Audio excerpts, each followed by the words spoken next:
Hey, what's going on, guys? Daniel from Modbot here with another video for you guys. In front of us we have the Tronxy X5, which I got in about a month ago. I know this is a bit of an older machine, but I saw it and I was like, this looks fun. This looks like a fun build because I'm kind of a little tired temporarily of building Prusa style machines. So this is a cube style. I don't believe it's Core XY, but the bed goes up and down, so it doesn't go front and back. It goes up and down, and the hot end goes left and right and front and back. So I was like, yeah, this will be a fun build and we'll see how it goes. I do know from what I've seen that there is some issues with the bed and build area being wobbly on this, but I've seen upgrades for it, and so I do plan on upgrading this printer, which is typically what I do with most of my kit printers, although some I go further out with my upgrades than others. But anyways, enough talking, let's go ahead and see what comes in the box. If you guys are thinking, wow, Daniel, your desk looks really messy, well, you'd be right. I've got a lot of stuff going on right now, and I'm kind of in the middle of a few projects. So with this being my bedroom, recording area, lab, and everything, I just don't have the space to organize things right now. There we go. Now that cardboard is out of our way, and we got a better view of what's going on. So we've got, we've got a piece of foam. We've got a huge amount of filament. Look at this big old spool. I'm just kidding. That's a really tiny bit of filament. So buy filament if you buy this printer, because it does not come with a big spool, it looks like. We got a USB to micro SD card adapter with a micro SD card inside. Probably going to have our instructions on how to assemble this guy. In this bag we've got a nice little screwdriver, Phillips screwdriver. We got some acrylic. We've got some, looks like LCD ribbons, cables, USB. We got a couple of Allen keys. So this is like our tool bag with a couple of other random things inside. Then we've got a stepper motor, which is already fitted to this piece, which is kind of strange. I'm not used to that, but not upset. Less building is quicker time to get us up and printing. So. And another stepper motor attached to a piece of acrylic. This one has the piece still on, which is also a little strange, but this attachment is really loose, so careful when taking these out that they don't fall off. They're all loose, so they're just fitted on. You have to tighten them yourself, so careful with that. Wouldn't be a fun way to start your build by losing stuff right away. Then we've got some aluminum extrusion, some aluminum extrusion, some aluminum extrusion. We got lots and lots of aluminum extrusion. Same goes for the other side. 4 more pieces of aluminum extrusion.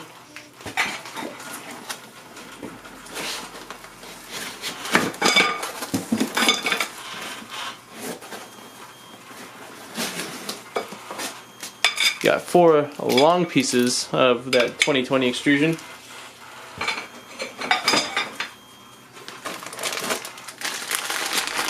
We got a bunch of parts, bearings. We've got little L corner brackets. We've got the nut for the lead screw, and other random things in here. Bearings. Little bag of parts is what we got here. We got one more thing. Oh no, I lied. We got a couple more things. Some more aluminum. Not sure what these are for. This looks like is going to attach to the nuts for the lead screw. No idea what these guys are for.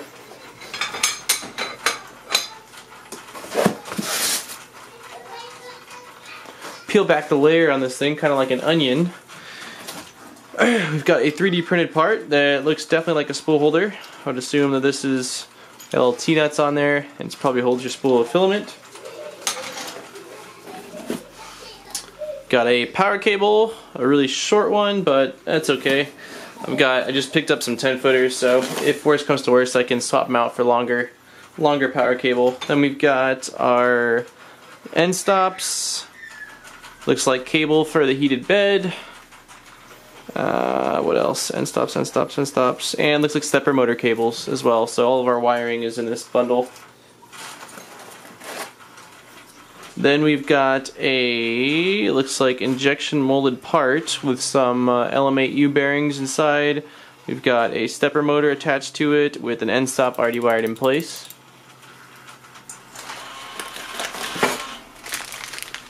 Lots of screws and T-nuts, pretty standard. That's what most of these 2020 aluminum extrusion kits come with. Another injection molded part. No idea. Looks like this is where the belt's going to wrap around, but I don't know exactly where this is going to. Or is it injection molded? I can't tell. It might actually be aluminum.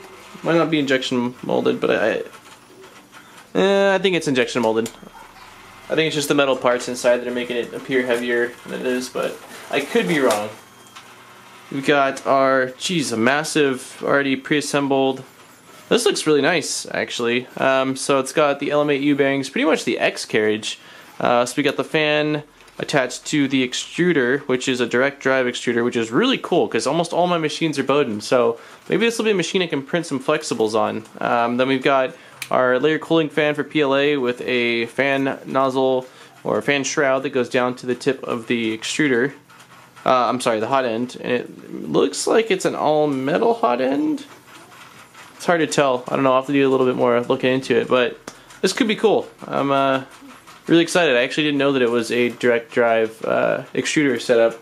The only other machine I have that's like that is my Fulgurtech 2020, which is what I've only been able to use to print flexibles on, so maybe I'll do some flexible testing on that.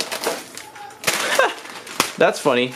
Cable wrap and zip ties. This would have been so useful to have. I mean, I'm sure it won't be bad, but I just ordered like 75 feet of this stuff. I picked up 75 feet 3 years ago. It's worked for all my printers, and then I was trying to do some cable management on my TiVo and realized I had none. So cool. It's nice it comes with zip ties, and the cable wraps are really nice for the aesthetic look of your printer in the end.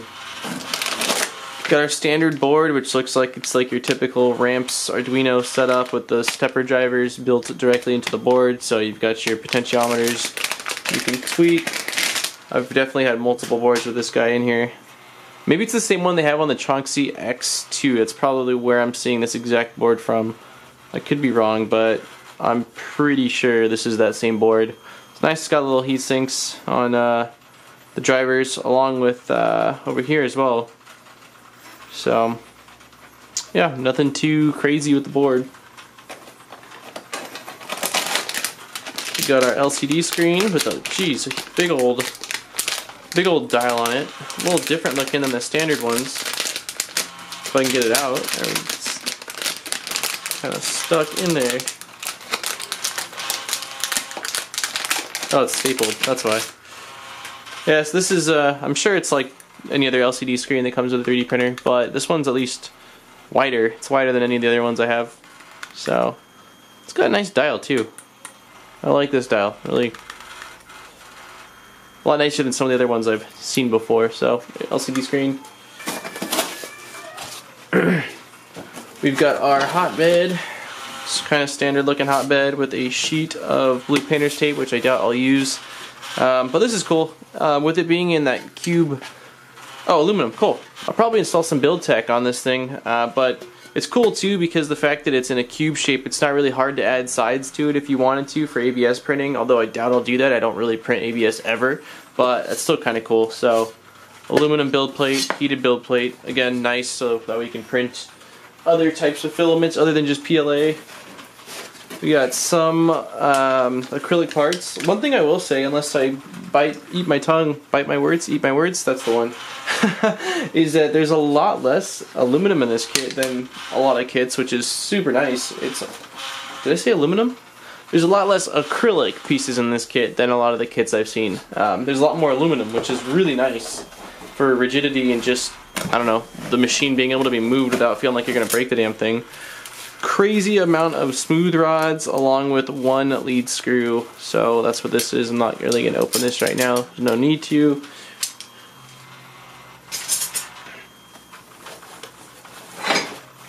We got our power supply, which I can open it for you, but it's the same power supply that comes with 9 out of 10 China kit printers. If I can, nope, it's staying in the box. Not a huge fan of these power supplies, but it is the standard. You can always upgrade. But yeah, I mean, got all your different terminals right there, right in the open, which again is what I don't really like. It's for safety, but I mean, for me it's okay in like a lab situation, but again, since it's in my room, I don't like leaving stuff like that exposed, so I'll probably add a cover. But again, nothing specific about this kit. That's pretty much the standard for these kit printers. We got some more injection molded parts. No idea what they're for. I think that's it. Yeah, that is it. So I don't normally do this, but we're gonna combine like 2 videos into one. So normally I do an unboxing video, a review of the build, a print test video, followed by a final review video. Well, we're gonna combine the build review along with the unboxing, and then we will still do our first print review showcase in the next video, and then we'll do the final review of this 3D printer. So I assembled it, I started live streaming, and I spent probably, I think it was about 2 hours, and I didn't get very far at all. I got most of the aluminum frame done, and then I called it quits. I did spend most of my time talking in the chat though, so that kind of was partially the reason. And then the next morning I woke up early, committed to finish this thing, and I completely knocked it all out in probably another 4-ish hours, give or take. Wiring is all done. I just need to add some cable ties and clean it up a little bit. I don't know if I'm going to do that right away though, because I do plan on doing some pretty heavy upgrades to this thing, so I might potentially leave it looking like that until I figure out what all I'm adding and taking away. But anyways, let's talk about the build and my experience with the build. This is where I review the difficulty and the things I liked and didn't like about the build process. And so without saying anything else, the build instructions were garbage with this machine. They were very terrible. They were computer generated on a little micro SD card that it came with, which is nothing out of the ordinary. But the most frustrating part about the PDF that was really confusing was on this 3D printer, there's 3 different sizes of aluminum extrusion. So you've got one that's right here, and one that's right here, and one that's right here. So this one and this one are the same, this and this are the same, all the tall ones are the same, but these two look very similar. There's like maybe a 30mm difference between the two, so to the eye, you can't really see it until they're side by side. Well, in the PDF, it had you assemble the frame, no big deal. I was able to kind of see where things went, but it didn't tell you where to put the short one or the long one. So when I was assembling all this stuff back here, there was like 3 times when I almost took the whole thing apart because it seemed like I had put it on the short side when I was like, oh, maybe it was supposed to be on the long side, or vice versa. So by not having those dimensions, that was super confusing, and that is going to be very troublesome and annoying for people trying to build this 3D printer. So that was a big sucky thing. There was no videos available online to help guide me through the build process. The company did have one, so I'll take that back, but the version of this printer that they were building in the video was different than this one, and it just, 1, wasn't a good video, 2, you couldn't really tell what was going on, and 3, things looked different. So again, the build process in terms of instructions sucked. Now the actual build wasn't very difficult, and what I mean by that is a lot of stuff was already pre-assembled. This whole X carriage was pre-assembled, some of the Z carriage was assembled, and that definitely saved some time. Also, there's primarily like 4 different screw sizes used for this whole build, which is not that bad. It's a lot nicer than some of the other printers I've used that have like 10 to 12 different screw sizes. That way it's a little bit easier to not get confused. On top of that, most, if not all, the screws on here use a Phillips tool head, which is a lot nicer than having to use an Allen key. I do like that a lot. There were some very confusing parts with like the smooth rods for the X carriage. I guess protrude on both sides out further than they're supposed to according to the picture, so again that made me think I did something wrong. And there's these screws that are supposed to hold the smooth rods in place, and the small ones that were supposed to be there didn't work because of how much it protruded. So I ended up having to add my own longer screw with a washer to keep the smooth rods in place. So that was really dumb and confusing, and again, that will be frustrating. One of the end stops didn't work, but they did send me an extra end stop, so that was not a big deal. And aside from that, I think that is about it in terms of the bad things. So if you if you knew which aluminum extrusions needed to go where, and you had experience with building 3D printers, this printer would be a breeze. And I will say that partially the reason that made it a little more complicated is I'm really used to building Prusa style machines. While this is clearly not a Prusa style machine, it's got a cube design and it goes up and down the bed, I guess similar to something like an Ultimaker or, I mean, a number of machines, the Da Vinci, whatever. So it was kind of different in terms of how to build it. I had like Prusas down to a science now. I know this needs to go there, that needs to go there. Well, this was a little bit different. And again, with the combination of the garbage instructions and parts not really seeming like they were matching up correctly, that was very annoying. I did do a little test cube thing here. So I know that, again, I did everything correctly. It's built, it's assembled, it's working. I mean, I don't know I did everything correctly, but for all I know. But, I mean, things are printing. I printed out this little finger hook thing. But I'm going to do a first like print test, which will be an actual big print, or decent sized print at least, to see what it can do with just stock everything. And the bed has vibration both left and right and up and down, which I knew going into it, so I'm not really anticipating fantastic prints right off the back, right off the bat. I will probably add frame stabilizers and maybe even an extra motor with a lead screw on this side to really secure it. But I will say, for $200 to $230, it's a fairly solid core with what you're getting, and it has a lot of room for upgrades and improvement. Like, I probably plan on adding LEDs because you gotta do that, maybe a better layer cooling fan, some build tech, auto level sensor, frame securing supports. I was debating adding side panels for like ABS printing. I don't think I'll do that because I don't use ABS because it smells bad and it's a pain in the ass. But yeah, so that is where we're at.